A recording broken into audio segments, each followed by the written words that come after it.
What's up, everybody? Welcome to another YouTube Hangout. Super excited to be back on with you guys. I have a new friend with me. Her name is Chrys Fey, and she is from the Insecure Writers Group to help writers who have books and are insecure about their marketing, trying to get their message out. And so it's a great group that's been put together to try to help those authors out and spread their message. And she wanted to interview me, ask some questions, and I said, let's do it. And how about we turn it into a live interview on my channel so you guys could benefit as well and learn a little bit about what she's up to. So Chrys, maybe a quick intro about who you are, what you're about, and then we can get into the interview. Sure. Hi, everyone. I'm Chrys Fey. I'm the author of the Disaster Crime series, and I'm partnered with the Insecure Writers Support Group running their Goodreads book club. First, if it's okay with Evan, I'd like to briefly explain what the Insecure Writers Support Group is.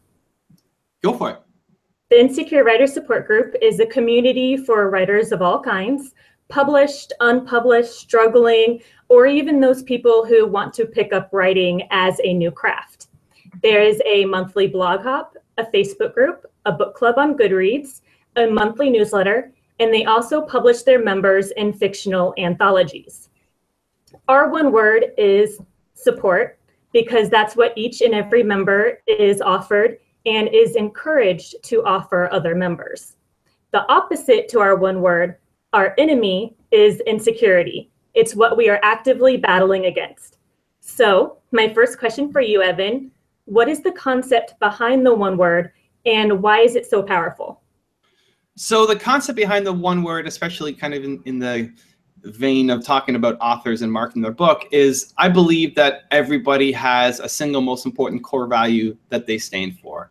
And when you have the self-awareness to understand what that is, then you can live a life with more meaning and also bring that to your marketing, bring that to your business so that people can connect with you in a much more authentic way. A lot of times it's hard to stand out. You know, you're looking at authors, you're writing a new book, you're writing a romance book, you're writing a sci-fi book, you're writing, you know, even nonfiction book. It can be hard to stand out. There's so many other books out there that look and sound the same as what you're about. And a big part of getting your message to stand out is the author themselves, understanding your story, why you're here, why you wrote this book, and branding yourself so that you can start to build an audience. I'm a first-time author. I have my own book, Your One Word, sitting behind me. And the main reason why I got a publishing deal with Penguin Random House was because of the audience that I had built up. And now more than ever for authors, if you want to get a big publisher on board, you have to be able to do your own marketing. You have to be able to bring your own audience. And why do people connect with me? How did I build up an audience? Well, everything I make is around my one word of believe. And so I want people to believe in themselves more. And that oozes from hopefully this interview and from all the content I make and from the social media posts that I put out. And so allowing people a window to understand what it is that you stand for and what the message is that I'm going to get from reading your book. You know, books transport people to a different world. How am I going to be made to feel as a result of reading your book? If I understand that going in, then I'm much more likely to want to buy from you. And so it starts with that authentic understanding of who you are as a human being, what you stand for, what that most important core value is, and then bringing that to everything that you do in your business and also your life. Great. And for everyone watching, if you haven't read his book, Your One Word, you really should, because when I read it, I was inspired and I took action right away. It's really good. I found it at my local library, so you can find it anywhere. Now, the next question is sort of the opposite to your one word. Can you explain what the opposite to the one word is and how it might be just as useful to know what the opposite or a negative word is? Yeah, so the opposite is your anti-word. So, you know, insecurity is a great one for you guys, being in the Insecure Writers Group. Some people find it really easy to find their one word by going positive. And again, just to elaborate a little bit more on the one word, it's something that you have always stood for and always will. It's a constant in your life. It's not a New Year's resolution. It's not something that, you know, this is my one word for 2017 or 2018. It's something that you will always care about. I will always care about believe in 10 years and 20 years and 30 years. If anything, it'd be even more. And so a path to finding it, how do you find what your one word is looking at all the things that have made you happy, all the moments that have made you come alive, the books that you've enjoyed. Why did you enjoy reading those books? Why did some books stand out where others haven't? What was the most important lesson you learned from your parents? What's your favorite movie or your favorite song? There's something that connects all these things together. And that's that one word, the most important core value to you. So some people find it by going positive. And that's how I found mine of believe. Some people find it easier to go negative. So if you stand for something, it means you stand against something else.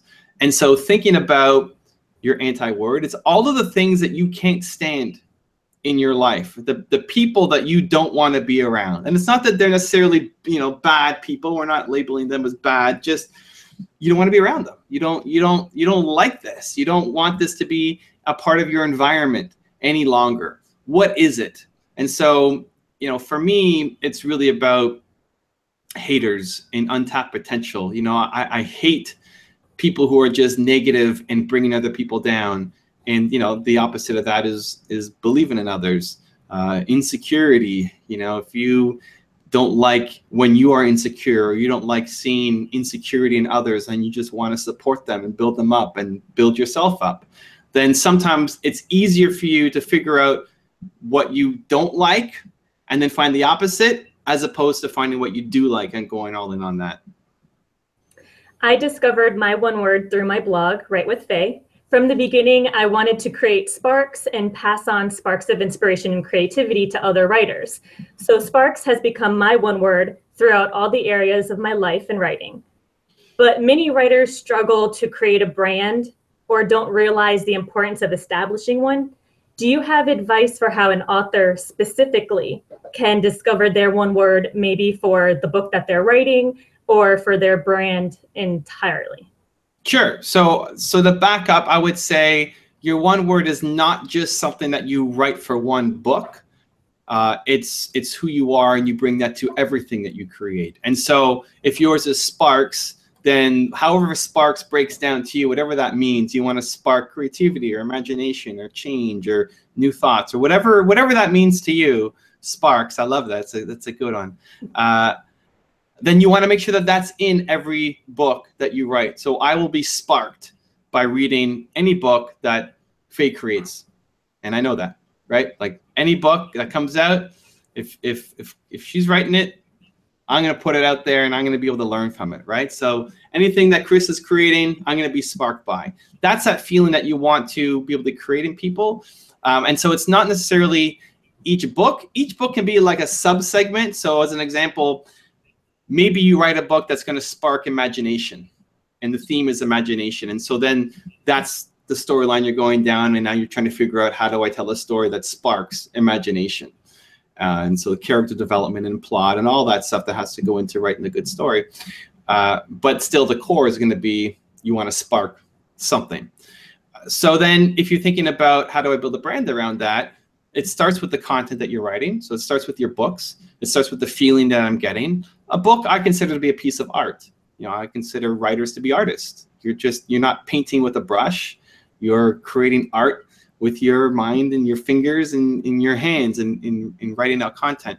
And so the point of art is to transport people to a different place, is to spark a change in them. And so what is that intention that you're going into creating every book? So if I should come out reading your books feeling different, thinking differently about my life, thinking differently about the world in some way. If you can't transport me to a different world, then your art hasn't spoken to me. And if you can't speak to enough people with your art, then you're not going to have enough success. And so you want to make sure that you're creating that change somehow in somebody. So it starts with the content you're creating. Then we need to look at how you're marketing yourself as an author. So you have your typical, you have your website, you have your social media accounts, maybe you're making YouTube videos to talk about what your book is about and what you stand for.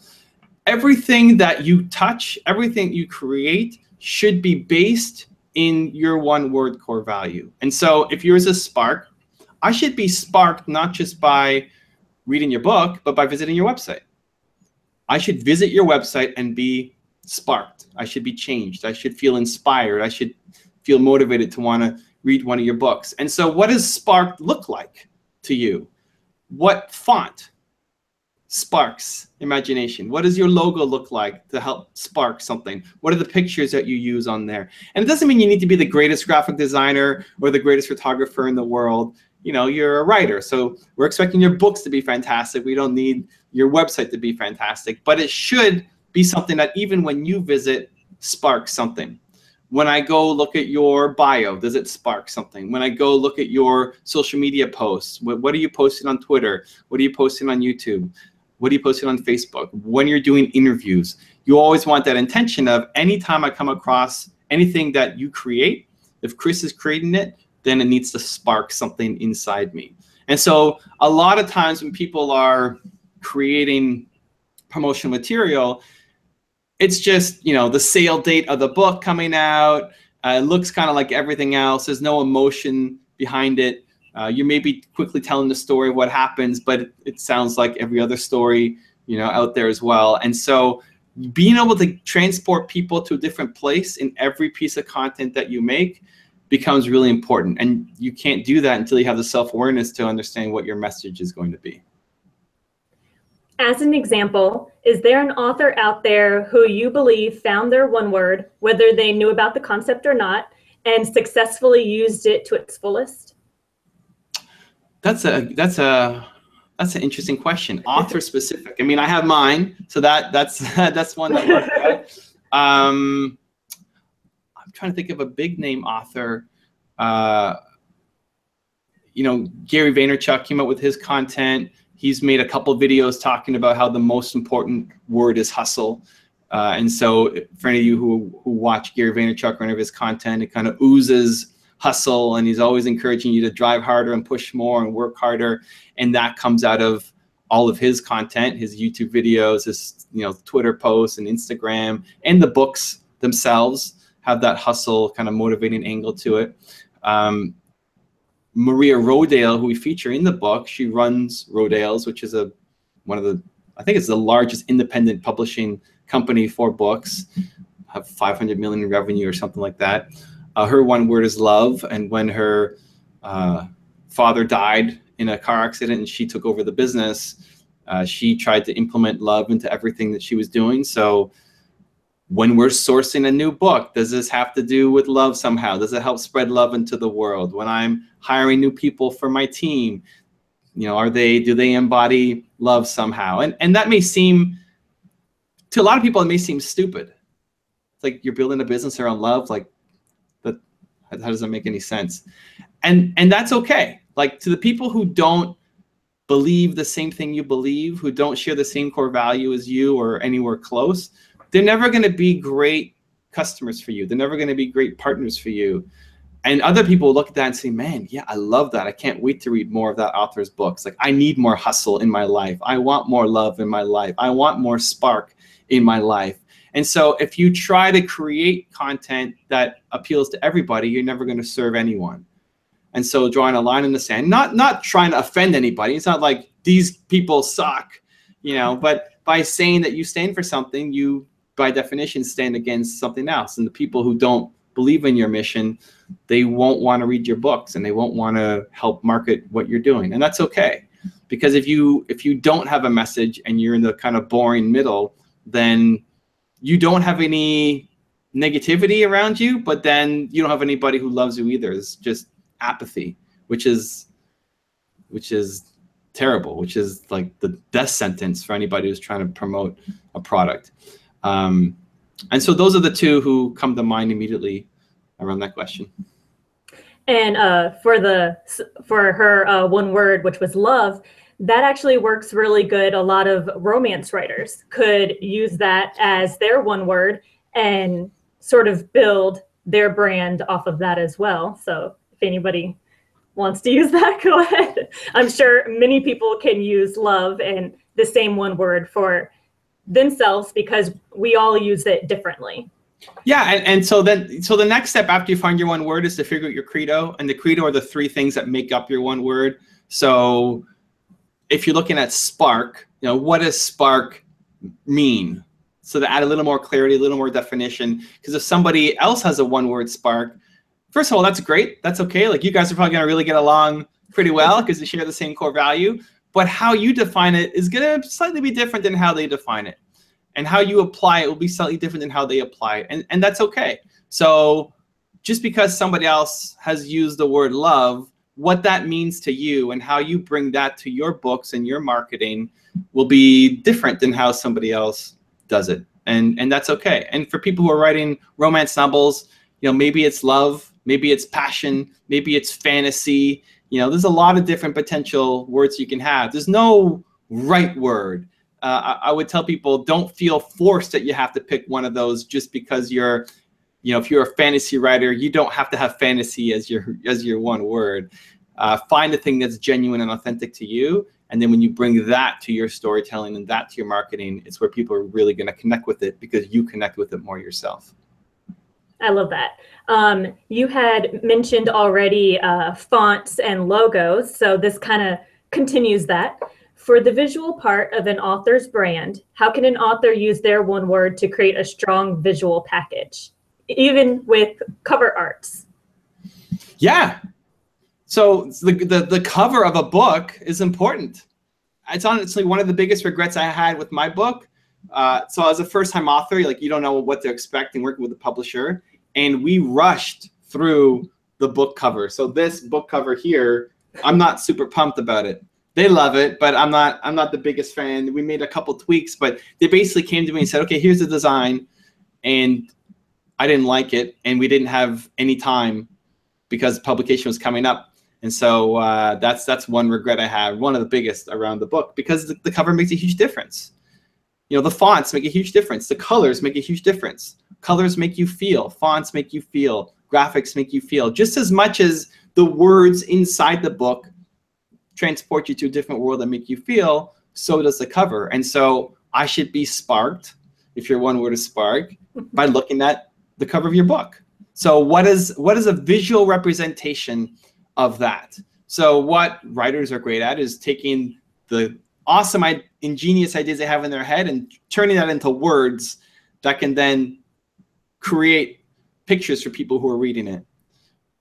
There are people who are equally good at doing that with graphics, with design, with art, with visuals. And so you may not be the best at doing it. You may have the skill set. If you do, fantastic.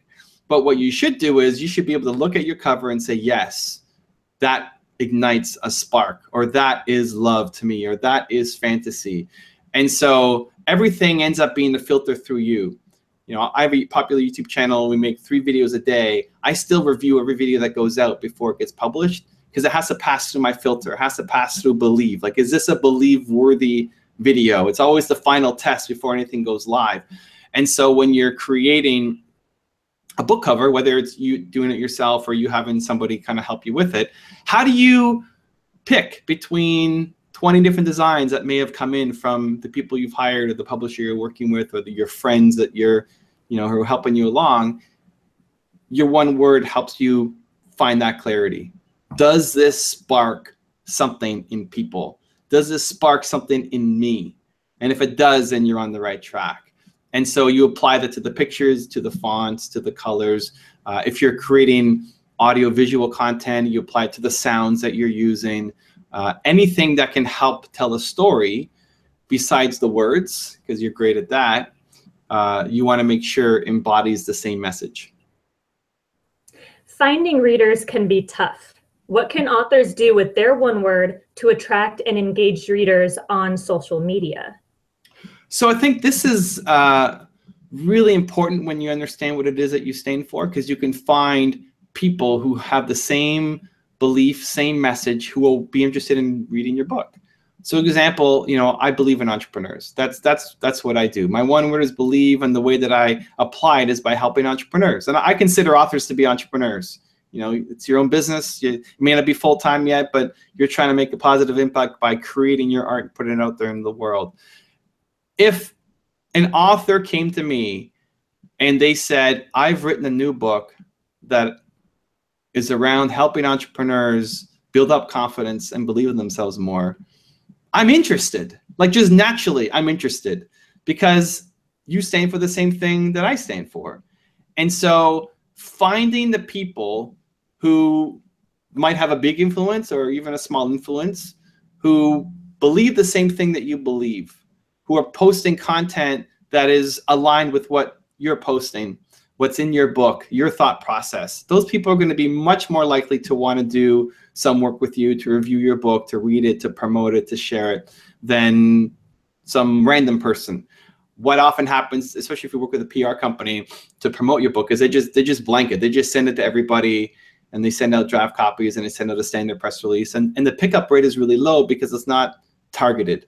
Where if you're looking at making collaborations, so for example, if you want to get on YouTube, you want to do some interviews with YouTubers who could potentially promote your book, whether they're doing book hauls or book reviews, or they have the same target market as you.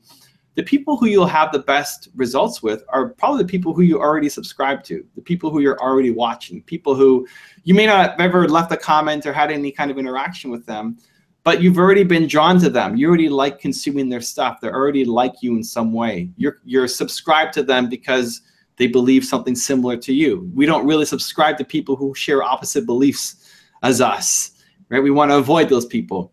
So the best collaborations, the best influencers that you can work with are the people who already share similar beliefs to you. And the more clear you are about what you believe in, and the more clear those people are as well, the easier it is to make those kinds of connections. And so when I first started on YouTube, the people who I had the first collaborations with were people who I already subscribed to. And I knew their content, and I liked their personalities, and I liked what they stood for, and I subscribed to their channel for a reason. And that led to some great collaborations, featured me on their channel, and it really helped my YouTube business grow. And so I'd be looking for the same thing as an author. Pick the platform that you are already on and are the most engaged at. You may not be everywhere, and that's okay. You don't need to be on every single platform. But pick the one that you're most active on, whether it's Twitter or Instagram or LinkedIn or Facebook or YouTube or Instagram or Snapchat or whatever it is, and look at the people who you've already started subscribing to and following just because you like their content. And again, you may never have interacted with them before, but those are going to be the best people to have an initial outreach to because you have shared values. People like working with people who have shared values more than anything else. And so when you can find those people, they're more likely to want to read your book, promote it, talk about it, share it with their friends. What do you believe is the #1 way an author can market their books and one word to potential readers? I think the #1 way is to be able to build your own audience and have a following, and that comes from creating content. The challenge with that is it's a process. Like that just doesn't happen. I think the writing of a book is so long and so painful, and so, especially, for first-time authors, you think it's going to be hard, and then you just realize it's way harder than you thought it was going to be. And that's just to make the book. Then you have to market it, which is even harder, which you don't even think about when you're writing the book. He's like, oh, it's finally done. Great, let's put it out there. And then you don't realize how challenging the marketing process is of a book. And it's great to have groups like yours that are trying to target insecure writers who struggle with it because they wrote something that's probably really great, and it's a shame that it's not getting out there to more people to be able to read and enjoy and be changed by. And so starting now to be able to build your audience, I would pick the platform that is most suited to you. So for writers, Twitter is an easy one because you get to write. Medium is an easy one because you get to write. Even LinkedIn, if you're trying to target kind of a more business audience, potentially is one. It may be harder for you to do a podcast, maybe harder for you to get on video and do interviews. Some people are better at it than others, and it's a skill that you can pick up and learn and be great at. I sucked at being on camera. If you go back on my channel and look at my videos, they were just terrible. And now I've done 5,000 videos, so you expect to get slightly better at something, hopefully, if you've done anything 5,000 times. But it's finding a platform that best fits you and then spending time there cultivating an audience, responding to people who are talking about you, sharing the message that you have. As a bare basics, what I would encourage all authors to do is get your handle on every single social media platform. So try to own your name for every platform. You may have a super common name and it may be hard to do it. So, you may have a number at the end of it, or you come up with some creative name. Evan Carmichael's pretty rare, so I usually don't have a hard time. Chrys Fey, pretty sure you don't have that difficult of a time with the spelling, kind of getting your asset each time. But step one is just to get the name so nobody else has it. Step two is just pay attention, listen. I thought Twitter was really stupid when it first came out. People talking about their cats and what they eat for lunch, and it's like, I don't have time for this. I'm not here just to talk about that kind of stuff. But then people were mentioning my name and people were talking about my website, and I realized I wasn't a part of the conversation. And that's just the bare basics first step. So like you get the account and then you just listen. You don't have to post anything yet, just listen. Because if somebody is on YouTube and talks about your book, like they randomly pick up your book, it was recommended to them, somehow they picked it up and they do a book review on it, you want to know and just thank them.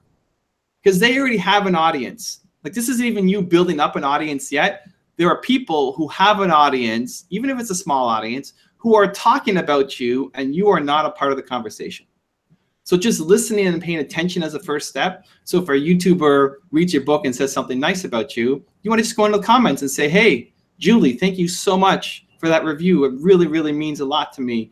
And then maybe send them an email as a follow-up to thank you. You know, that's going to make Julie's day, that the author of this book that they loved recognized them and thanked them. And she's more likely now to make maybe another video about you. And she's more likely to tell her friends about you. And she's more likely to continue to spread the message. And it's not just a strategic thing. It's just a good thing to do. And it makes you feel good. And you're not even creating any kind of content yet. So that's just like the bare basics. Listen, because you're missing opportunities already of people talking about you. You're not part of the conversation. The next step is then to create content, to pick the platform that best fits you, understand your one word, the self-awareness around that, and creating content that moves people on a consistent basis, at least once a day to the various platforms that you're picking, to start building up a following and engaging with people, right? So if anybody retweets your thing, you're thanking them. Somebody responds to a comment that you made, you write back and comment back to them. You know, having that build-up of a community becomes important. Not just for marketing, not just for strategy, not just because it's going to help you get a bigger publishing deal the next time. It's good and it's fun, and you know, interacting with people who've read your book and then saying something nice about you. At least for me, it makes me feel like, you know, the work I'm doing is meaningful, is having an impact. It's sparking an interest in others. So I think I would go in that process. So, you know, number one, just create the accounts, own the names. Number two, just pay attention and thank the people who are already talking about you, even if it's once a week or once a month, you get something hit, recognize them. And then three, start creating your own content to build up your own following. In your book, you mentioned that you like newsletters. There's a lot of back and forth where people don't like author newsletters, or they do, they think it's pointless. Other people think it's great. For you, why do you think an author newsletter might be a good idea? I think newsletters are still important. I think they've become maybe a little less important than they were 5 years ago, but they're still really important. People still check their email. It's especially important for an author because it's the written word. It's what you're good at. So you have the ability to move people with your words. You want to leverage any written medium to be able to gain attention and promote your message. And so having a newsletter can be really great for an author. The challenge becomes you need to have something to say. Like, what are you going to talk about? If the newsletter is just, buy my book, it's really good, and you're kind of like struggling every week to send something out, that becomes a challenge, right? So if you have, you know, I have a newsletter, for example, for people who have bought my book. So we ran a campaign where if you buy the book and email your receipt, you get a bunch of bonuses that I made. And then you get the bonuses and you're on a newsletter that has additional content, that has videos of me sharing bonus content or me writing out extra stories that help people. So if you're, you know, if you're doing a fiction book as an example, maybe there's extra stories on the character development, or like little micro mini stories or a couple pages to go deeper on a character. Like, give me some bonuses, give me something extra and special that I want to pay attention to, that I look forward to reading that next newsletter that comes out. When I made my newsletter, I have about like 70,000 people on my newsletter. When I went around Believe, my first newsletter around Believe, my one word, became my best newsletter that I ever wrote. And so people were saying like the engagement was the highest, the open rate was the highest. My sister wrote to me and said, I'm actually reading your newsletter now, which is a love, but also a punch to the stomach at the same time that only, a sister can give you. And having something meaningful to say, so that think about the newsletters that you get and think about how many you just delete, like auto delete. You say, oh, another one, like, and you're just too lazy to unsubscribe, so you just delete it. That's most newsletters. And so if you publish a weekly newsletter, if you didn't publish it 1 week, would people write in and say, hey, what happened to the newsletter? Probably not for most people. And so that's where you need to get to. If you are building up that kind of following where people would miss it if you didn't write it, then you're in a good spot, because then you're going to have people sharing the newsletter and saying, you need to subscribe to this newsletter. It's so great. Every week I get great content. Every month I get great content, whatever your schedule is going to be. You just need to make sure that you pour the same amount of love that you put into your book, into making every word count and to making something valuable, into everything that you make, into your newsletter, into your Twitter account, into your YouTube videos, into your emails that you send out. Like the stuff that you do has to matter, has to mean something to people. And if it means something to them, they're going to share it and you're going to build your audience. And I noticed for me, when I became more personal in my newsletters, I got a lot more feedback and a lot more people were enjoying them. But that was actually my last question for you. I love it. And it's true. Like, people buy from people. People want to know your story. People want to know, why did you write this book? People want to know your struggle, your journey, what led you to this point. And if people can see the person behind the book and not just another book, then they're more likely to be connected to it and they're more likely to want to read the next thing. And this is a struggle that I had at the start of my kind of business career when I was doing my website. I had a website. I was telling stories of famous entrepreneurs, Steve Jobs and Oprah Winfrey and all these, super successful people. And people would always ask, well, what about you? Like, what's your story? Why did you do this? And my default reaction was always, oh, like, I don't matter. It's not about me. It's about the stories. It's about these profiles, right? It's about the book. It's about the content. And I thought it was too egotistical to kind of put myself in the front and center. But what I realized was, by telling my story, it wasn't just about making it about me and having an ego trip. It allowed people to hear the message more. It allowed people to connect to my content more. So by sharing your story, why you became an author, why is this so important to you, why you get up every day and you write, what your one word and your message is, what your process looks like, why you chose that character for that role and these lines, and just telling people a little bit more behind the scenes, it really draws them in. It really makes them interested. The more they get to know you, and even in a humble way as you're sharing, the more people get to know you, the more likely they'll be drawn to your story, and the more likely they're going to buy your first book as well as every other book that you create afterwards. Okay, well, on the behalf of the Insecure Writer Support Group, I want to thank you for taking the time to answer these questions. And I wanted to let everyone know we will be sharing this interview in our August 30th newsletter. So you can go to the Insecure Writer Support Group website and subscribe to the newsletter, and you'll be able to see this all over again. I love it. Well, thank you, Chrys, for the great questions and for everything you're doing to try to help insecure writers, and for having, the courage as well to come on and do a YouTube interview. As someone who represents kind of insecure writers, that might be a really scary thing to do. So congrats on having the courage and being a shining example for other authors who are trying to get their message out there too. Thank you. All right. Thank you guys for watching. Continue to believe, and we'll see you soon.